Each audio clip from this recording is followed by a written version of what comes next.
ইরানকে ঘিরে মধ্যপ্রাচ্যে যুদ্ধের দামামা, আর তার আঁচ সরাসরি এসে লেগেছে বিশ্বের অন্যতম গুরুত্বপূর্ণ নৌপথ হরমুজ প্রণালীতে। নিরাপত্তার অভাবে ওমানের মুসান্দাম উপকূলে আটকা পড়েছে শত শত বাণিজ্যিক জাহাজ। একদিকে ওমান উপকূলে জাহাজের জট, অন্যদিকে বেইজিংয়ের কড়া হুঁশিয়ারি। সব মিলিয়ে বিশ্ব অর্থনীতি এখন খাদের কিনারায়। নীল জলরাশির উপর দাঁড়িয়ে থাকা এই বিশালাকার জাহাজগুলো কোনো বন্দরের দৃশ্য নয়, এটি ওমানের মুসান্দাম উপকূল।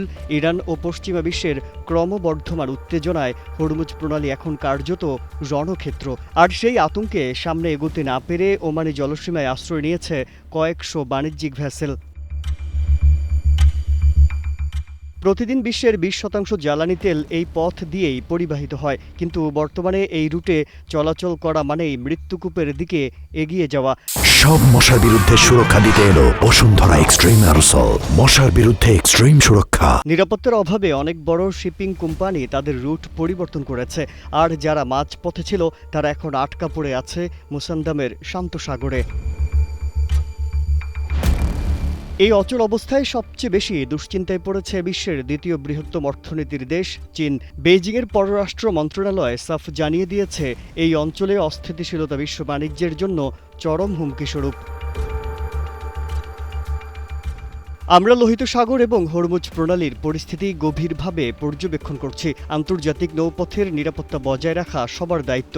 আমরা চাই কোনো পক্ষই যেন সাধারণ বাণিজ্যিক জাহাজের ওপর আক্রমণ না চালায়। বিশ্লেষকরা বলছেন, চীন কেবল উদ্বেগের কথা বলছে না, বরং বিশ্বকে প্রচ্ছন্ন একটি সতর্কবার্তা দিচ্ছে। কারণ চীনের বড় অঙ্কের জ্বালানি আমদানি হয় এই পথ দিয়ে।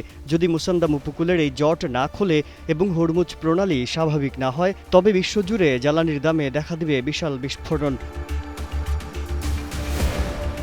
এখন প্রশ্ন হলো, কূটনীতির টেবিলে কি এই সংকটের সমাধান আসবে, নাকি মুসান্দাম উপকূলের এই জাহাজের মিছিল আরও দীর্ঘ হবে? সেই উত্তরই এখন খুঁজছে পুরো বিশ্ব। International desk, Kaler Kantho.